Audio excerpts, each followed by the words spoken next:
అదేవిధంగా ముందుగా 194 సంవత్సరాల తర్వాత స్త్రీకి దక్కినటువంటి గొప్ప గౌరవంగా ఈరోజు తెలంగాణ ప్రభుత్వాన్ని మేము కీర్తించక తప్పదు.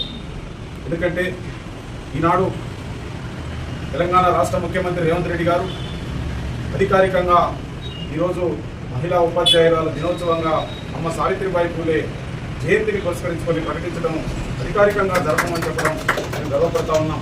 దీంతో పాటే ముఖ్యమంత్రి గారికి ఒక విజ్ఞప్తి చేస్తూ ఉన్నాం.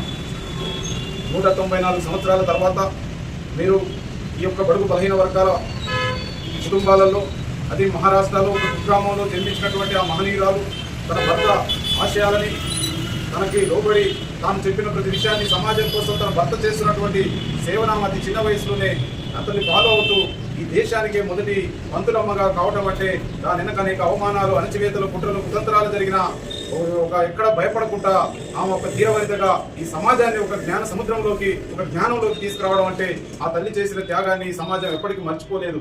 కానీ ఈనాడున్న పరిస్థితులలో సావిత్రిబాయి పూలే అంటే తెలియనటువంటి వర్గాలు ఎక్కువ ఉన్నాయి. కానీ అలాంటి పరిస్థితులలో అట్టడుగు స్థాయిలో ఉన్నటువంటి ప్రతి వర్గానికి కూడా తల్లి యొక్క త్యాగాలు, ఆమె చేసినటువంటి స్ఫూర్తి ఈ రోజు ఈ దేశానికి మొదటి పంతులమ్మ ఎట్లయిందనే విషయాన్ని కూడా చర్చించుకోవడానికి ఒక గొప్ప అవకాశాన్ని కల్పించి మీరు అధికారికంగా ఈ రోజు ప్రకటించడం అనేది మేము గర్వపడుతూనే ఇదే రాష్ట్ర ప్రభుత్వం నుంచి కేంద్రానికి మీరు ఇంకొక విన్నపాన్ని కూడా పంపవలసిందిగా మేము విజ్ఞప్తి చేస్తా ఉన్నాం. ఆ తల్లికి ఖచ్చితంగా భారతరత్న బిరుదుతోనే గౌరవించే విధంగా తెలంగాణ రాష్ట్ర ప్రభుత్వం అక్కడికి మీరు పంపవలసిందిగా కోరుతూ